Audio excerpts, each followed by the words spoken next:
Assalamualaikum warahmatullahi wabarakatuh. Salam sejahtera untuk kita semua. Om Swastiastu, Namo Buddhaya, salam kebajikan, Rahayu. Setiap anak itu unik. Mereka mempunyai kelebihan dan kekurangan masing-masing. Bahkan ketika anak lahir, mereka sudah mempunyai kodratnya. Tinggal bagaimana kita sebagai para pendidik membantu mereka dengan menuntun segala kodrat yang ada pada anak untuk mencapai potensi terbaiknya demi keselamatan dan kebahagiaan baik sebagai manusia maupun anggota masyarakat. Nah, oleh karena itu diperlukan suatu pendekatan pembelajaran yang memang dapat memfasilitasi seluruh kebutuhan siswa tanpa terkecuali. Maka pendekatan pembelajaran berdiferensiasi sangatlah relevan dan sangat sesuai dalam pemenuhan seluruh kebutuhan siswa. Perkenalkan, nama saya Hendita Devka Alfiansyah, guru kelas 5 SD Negeri Pleret Lor, Kapanewon Panjatan, Kabupaten Kulon Progo, Daerah Istimewa Yogyakarta. Pada kesempatan kali ini, saya akan memaparkan video best practice saya terkait bagaimana proses pembelajaran berdiferensiasi yang saya lakukan sehari-hari di kelas. Jadi saya berinovasi dengan judul Pembelajaran Berdiferensiasi Melalui Pasbelah. Apa itu pasbelah? Jadi pasbelah merupakan singkatan dari petualangan asik, seru, dan bermakna di sekolah. Agar lebih seru dan menantang petualangan siswa, jadi saya membuat box misi rahasia, di mana setiap pagi siswa membuka box tersebut dan mencari tahu misi apa yang harus mereka selesaikan pada hari itu juga. Setelah misi terselesaikan, mereka berkesempatan mendapatkan harta karun. Pembuatan box ini didasarkan atas materi yang belum dikuasai siswa pada pertemuan sebelumnya, minat belajarnya maupun preferensi gaya belajarnya. Apa ini maju memberikan contoh majas metafora? Singa si raja hutan. Oke, apalagi siapa nih? Inovasi ini merupakan tindak lanjut dari hasil asesmen diagnostik non-kognitif yang sudah saya lakukan melalui wawancara dan angket. Saya melakukan asesmen diagnostik non-kognitif dengan maksud agar saya lebih mengenal anak didik saya terkait dari kebutuhan belajarnya, minat belajarnya, sampai preferensi belajarnya. Hasil asesmen diagnostik non-kognitif terkait gaya belajar menunjukkan bahwa 3 siswa kinestetik, 3 siswa visual, dan 2 siswa auditori. Kemudian terkait hal-hal yang diinginkan oleh siswa, kebanyakan siswa menginginkan pembelajaran yang dikolaborasikan dengan permainan, hal yang menantang, dan seru.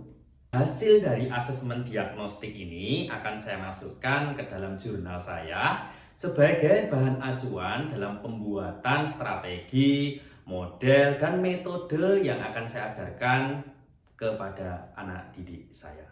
Langkah awal yang saya lakukan yaitu mengajak siswa untuk membuat keyakinan kelas. Melalui keyakinan kelas ini, saya berharap siswa dapat meningkatkan nilai-nilai disiplin positif di sekolah. Dan apabila ada siswa yang menyimpang, maka kita akan kembalikan lagi ke keyakinan kelas yang sudah dibuat menggunakan segitiga restitusi.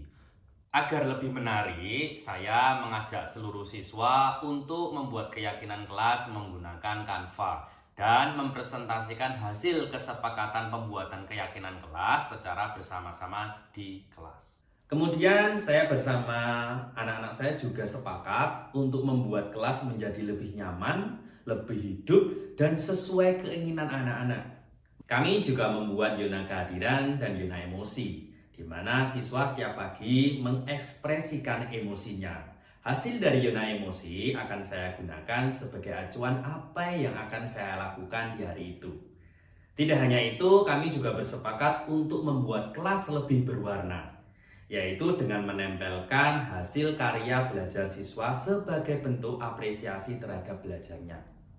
Kemudian ada zona dokumenter, di mana di dalam zona dokumenter ini akan ada foto-foto yang sudah siswa-siswi lakukan pada kegiatan pembelajaran sebelumnya. Jika saya mempunyai waktu luang seperti ada jam olahraga atau setelah pulang sekolah anak-anak, saya juga membuat hiasan-hiasan kelas dari barang-barang bekas yang ada di sekolah dengan harapan agar membuat gairah belajar anak-anak lebih meningkat.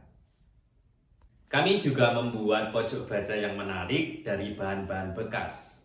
Di sini tidak hanya buku cetak, saya juga menyediakan literasi digital yang dapat diakses oleh siswa melalui QR Code yang sudah saya sediakan. Dengan demikian, kita dapat menghemat tenaga atau menghemat biaya untuk membeli buku cetak. Kemudian, saya juga melakukan asesmen diagnostik kognitif sebelum pembelajaran dimulai, yaitu dengan mencari tahu kesiapan belajar setiap murid. Bisa pada hari itu ataupun hari sebelumnya, yang nantinya hasil dari asesmen diagnostik kognitif ini akan saya gunakan sebagai bahan acuan pembentukan kelompok-kelompok kecil maupun aktivitas-aktivitas yang nantinya dilaksanakan oleh siswa melalui pembelajaran berdiferensiasi PAS-belah. Terkait diferensiasi konten, saya menyediakan berbagai sumber belajar yang melimpah. Kebetulan sekolah kami berada di wilayah yang cukup strategis, seperti dekat dengan pemukiman warga, dekat dengan persawahan, dekat dengan sungai, dekat dengan kolam, dekat dengan pasar, dekat dengan instansi pemerintah, maupun dekat dengan pantai. Teman-teman, sekarang kami di sini akan mencari tahu. Dengan demikian, banyak sekali sumber belajar yang dapat diakses oleh siswa sehingga memudahkan mereka untuk mengkonstruksi sendiri pengetahuannya. Bagi siswa yang bergaya belajar kinestetik, saya selalu memberikan aktivitas-aktivitas lengkap dengan instruksinya agar mereka menggunakan kekuatan fisiknya untuk menyelesaikannya sehingga mereka terfasilitasi dengan baik.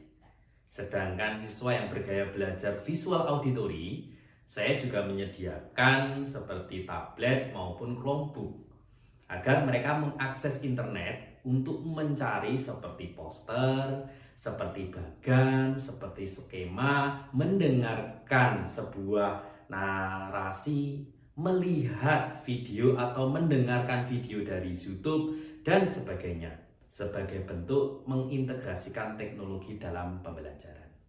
Selama proses murid berdiskusi dan berkelompok, saya mendatangi setiap kelompok, memberikan pertanyaan lanjutan, dan memberikan tantangan lebih bagi kelompok yang membutuhkan. Saya juga membawa catatan-catatan kecil, yang nantinya hasil catatan-catatan itu akan saya gunakan untuk menyesuaikan tingkat bantuan yang akan saya berikan kepada kelompok yang membutuhkan juga. Diferensiasi produk dalam pembelajaran berdiferensiasi melalui PAS-belah dapat diamati ketika saya memberikan kebebasan kepada siswa untuk mengekspresikan apa yang sudah dipelajarinya melalui aktivitas yang mereka minati.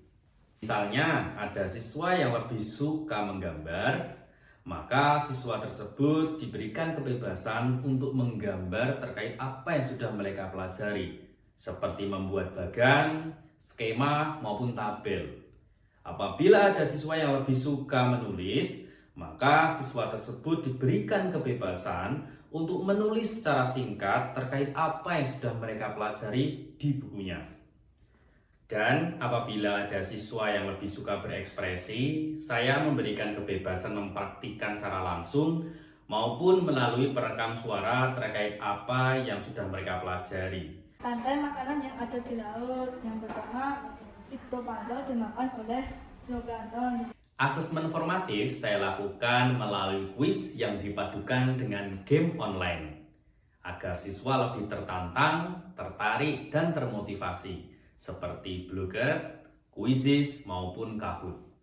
Siswa dapat memindai melalui QR Code yang sudah saya tempelkan pada papan game petualang. Di akhir pembelajaran, saya melakukan refleksi pembelajaran, di mana saya gunakan untuk mengetahui ketercapaian target atau tujuan pembelajaran yang sudah dilakukan, Ketahui rantai makanan dalam ekosistem. dan bagaimana perasaan murid setelah mengikuti pembelajaran. Saya senang pembelajaran hari ini karena menyenangkan. Melalui kurikulum merdeka dan pembelajaran berdiferensiasi, mari kita semua sebagai pendidik berusaha semaksimal mungkin untuk memenuhi seluruh kebutuhan siswa tanpa terkecuali, agar mereka selamat dan bahagia sebagai manusia maupun anggota masyarakat.